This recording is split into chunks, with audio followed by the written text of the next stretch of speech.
Apwera sa mga bagahe na darakan mga pasahero, ang mga ibabiyahe na pananom o produkto kan tinanom paluwas sa Naga Airport, minaseraruman sa screening.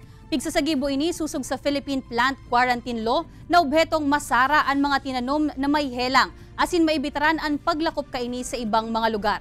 Partikular na pigbabantayan sa Naga Airport ang kadang-kadang disease. Nakukuha ini sa Palmera species, arog kanyog, anahaw, asin bunga na pignganganga.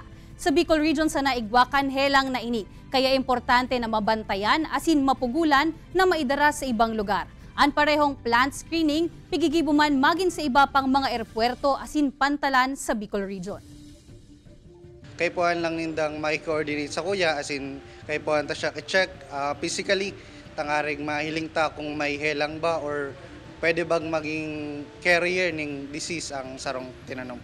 If ever na mayo man, totoo ta siya ng clearance na pwede nindang ipahiling pag-abot ninda sa dumaan ninda.